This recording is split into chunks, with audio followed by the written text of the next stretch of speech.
माननीय कृषि मंत्री जी, सबसे पहले तो मैं आपको नेशनल एग्रीकल्चर रिसर्च सिस्टम के री इमेजिनिंग पर जो चर्चा आज की जा रही है उसके लिए बधाई देता हूं। और इस अवसर पर जो कुछ नेशनल एग्रीकल्चर रिसर्च सिस्टम ने अब तक हासिल किया है वो तभी संभव हो पाया कि आज कई विकासशील देशों में भारत के नेशनल एग्रीकल्चर रिसर्च सिस्टम की चर्चा होती है और ये बहुत सुदृढ़ है और बहुत आगे पहुंचा है। इसने हरित, श्वेत, नीली और जो है रेनबो रिवॉल्यूशन की जो है उपलब्धियां हासिल की हैं। इसके साथ साथ आज हम विश्व में 5वीं इकोनॉमी बन गए हैं। प्रधानमंत्री जी का जो सपना है third economy in the world, वो संभव हो पाएगा। कृषि के द्वारा हमें 5 ट्रिलियन इकोनॉमी में 1 ट्रिलियन इकोनॉमी का योगदान देना है। आज हमारा जो सिस्टम इतना स्ट्रॉन्ग है वो इसलिए संभव हुआ कि इसमें पॉलिसी सपोर्ट रहा, इसमें हमने इंस्टीट्यूशंस बनाए और इसके साथ साथ हमारे पास सक्षम ह्यूमन रिसोर्स भी तैयार हुआ। और इसी की वजह से जो आज हम आगे बढ़ पाए हैं, इसमें 113 जो कृषि अनुसंधान संस्थान हैं और 74 जो है कृषि विश्वविद्यालय हैं और 731 कृषि विज्ञान केंद्र हैं। मैं समझता हूं कि इस तरह का जो सुदृढ़ ढांचा है वो कहीं और संभव ना हुआ है ना होगा। इसकी जो है नकल पाकिस्तान ने, नेपाल ने, बांग्लादेश ने, श्रीलंका ने और फिलीपीन ने भी की है, पर हमने रिफॉर्म्स ला कर इस सिस्टम को बहुत स्ट्रॉन्ग बनाया है। भारतीय कृषि अनुसंधान परिषद अपना शताब्दी 4 साल बाद 2029 में मनाने जा रही है और इसके बीच इसमें 2 बार रिफॉर्म्स हुए हैं। एक रिफॉर्म तो 65 में हुआ जब डॉक्टर बीपी पॉल पहले डायरेक्टर जनरल बनाए गए। उसके बाद में दूसरा रिफॉर्म गजेंद्र गढ़कर कमीशन के तहत भारत रत्न श्री सुब्रमण्यम कृषि मंत्री उस समय जो थे, आईसीआर का फिर पुनर्गठन हुआ और उसमें department of agriculture research and education की स्थापना हुई और डायरेक्टर जनरल आईसीआर को सेक्रेटरी का भी दर्जा दिया गया। ये एक अपने आप में बहुत बड़ी उपलब्धि थी और इसी के तहत मैं समझता हूँ कि जो है हम बहुत आगे बढ़ पाए हैं। आज हमारी कृषि में जो उन्नति हुई है उसकी सभी सराहना करते हैं। एक्सपोर्ट में हम 55 बिलियन यूएस डॉलर्स तक का एक्सपोर्ट कर पाए हैं। मैं समझता हूँ कि शीघ्र ही हम 100 बिलियन यूएस डॉलर का एक्सपोर्ट कर सकेंगे।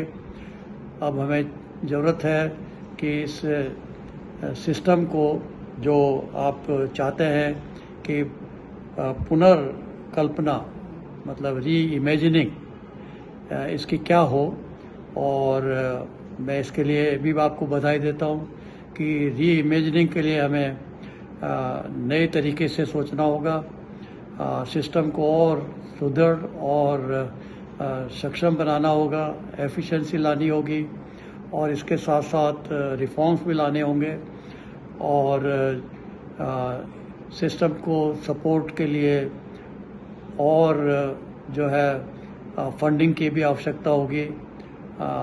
डिमांड रही है बहुत सालों से, 2 दशक से, कि एग्रीकल्चर रिसर्च सिस्टम में हम और देशों के तहत जो है वो कम खर्च कर रहे हैं। अभी तक 0.4% ऑफ एग्रीकल्चर जीडीपी ही दे पा रहे हैं, जबकि जो और विकसित देश हैं, आगे बढ़ पाए हैं, वो 3 से 4 और 5% तक खर्च करते हैं। तो हमें इसको एटलीस्ट डबल करना होगा। और इसके साथ साथ जो अब एक पैराडाइम शिफ्ट को हमें लाना है, और वो पैराडाइम शिफ्ट है कि एग्रीकल्चर रिसर्च फॉर डेवलपमेंट नहीं, अब agriculture research for innovation for development. इसलिए अब जो है नवाचार और इनोवेशंस पे ज़्यादा जोर देना होगा। इनोवेशंस को किसानों तक पहुंचाना होगा, और उसके लिए जो हमारी शिक्षा प्रणाली है उसमें भी वाइट कॉलर जॉब की डिग्री के अलावा हमें युवाओं को और सक्षम करना होगा, ताकि वो एक्सटेंशन एजेंट्स बन सकें, इनपुट प्रोवाइडर्स बन सकें, और उसके साथ साथ वो एंटरप्रेन्योर्स भी बन सकें। एफपीओज़ पे जो जोर दिया जा रहा है, और नए जितने भी अब इनोवेशंस हुए हैं, वो इनोवेशंस किसान की लागत को कम करेंगे। मेरा विचार है कि हमें उस तरफ और बढ़ना होगा, चाहे वो बायो पेस्टिसाइड है, चाहे बायो फर्टिलाइजर्स हैं, चाहे वो माइक्रो इरिगेशन है, चाहे वो फर्टिगेशन है। बहुत कुछ संभावनाएं हैं। युवा पीढ़ी को जो है सक्षम करने के लिए हमें मोटिवेट और अट्रैक्ट करना होगा टुवर्ड्स एग्रीकल्चर, और किसान को आगे लाना होगा। और एक पैराडाइम शिफ्ट ये भी है कि agriculture research for not the interest of scientist alone, but to serve the farmers की तरफ जाना होगा। किसान को प्रधान बनाना होगा, और उसके लिए हमें रिसर्च एजेंडा को भी रीओरिएंट करने की आवश्यकता है।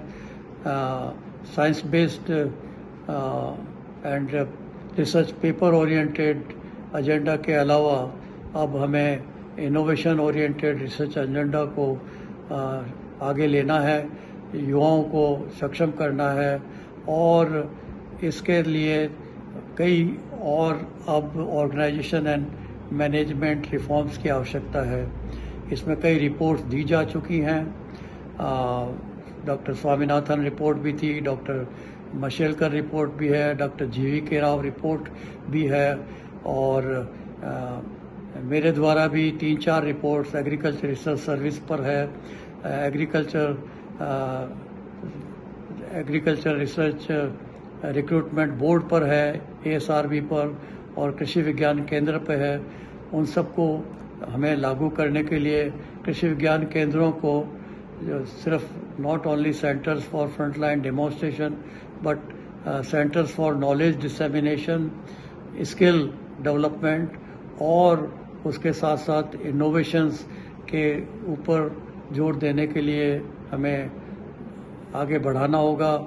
कोऑर्डिनेशन कन्वर्जेंस की आवश्यकता है, और इस कोऑर्डिनेशन कन्वर्जेंस में मैं समझता हूँ कि ऑलरेडी हमारा नेशनल एग्रीकल्चर रिसर्च सिस्टम बहुत आगे है। सारी यूनिवर्सिटीज़ मिलकर काम करती हैं। यूनिवर्सिटीज़ को भी हमें और स्ट्रॉन्ग करना होगा, और वर्ल्ड बैंक का एक नया प्रोजेक्ट लाने की भी आवश्यकता है, उसकी तरफ भी हमें ध्यान देने की ज़रूरत होगी। और साथ साथ हमें मॉनिटरिंग एंड इवैल्यूएशन की आवश्यकता है। जो प्रोजेक्ट्स बहुत सालों तक चल रहे हैं, उनमें क्या सुधार लाया जा सकता है, और इसके साथ साथ हमें ये भी देखना होगा कि हम इनोवेशंस को आगे बढ़ाने के लिए क्या कर सकते हैं। सब्सिडीज़ जो है उनको इंसेंटिव्स में कैसे कन्वर्ट कर सकते हैं, और इसके अलावा जो रिवार्ड एंड इंसेंटिव सिस्टम है, जो हमारी डॉक्टर जॉल कमेटी की रिकमेंडेशंस हैं, उनको फिर दोबारा एक बार देखना होगा, और उसके द्वारा जो है वो सक्षम करने की आवश्यकता है। संस्थानों में कॉर्पोरेटाइजेशन कल्चर को लाना होगा और पब्लिक प्राइवेट पार्टनरशिप को बढ़ावा देने की आवश्यकता होगी। और इसके साथ साथ हम जो है आगे बढ़ने के लिए चाहेंगे कि जितने भी हमारे नए आविष्कार हैं वो किसानों तक पहुँचें। उसके लिए जो है वो मिशन ओरिएंटेड प्रोग्राम्स हों और उनकी जो है मॉनिटरिंग हो, उनको सपोर्ट दिया जाए और उनके द्वारा हम जो है आगे विकसित भारत की तरफ पहुँचे।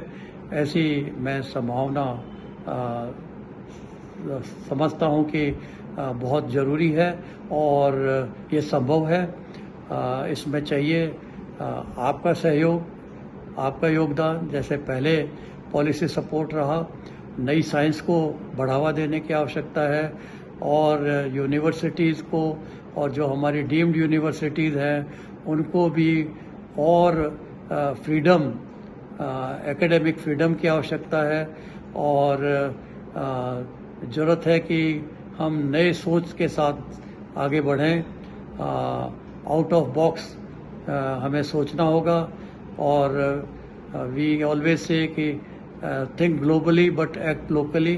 तो हमें लोकली भी अब एक्ट करने की आवश्यकता है और ये जो ढांचा अब तक तैयार हुआ है इसकी बहुत ही मैं समझता हूँ कि विकसित भारत के लिए योगदान रहेगा और हमें इसको नर्चर करना है और नर्चर करने के लिए सभी का योगदान आवश्यक होगा। इसी के साथ मैं अपनी जो आज की इस इंटरवेंशन की यहीं पे जो है वो ख़त्म करता हूँ।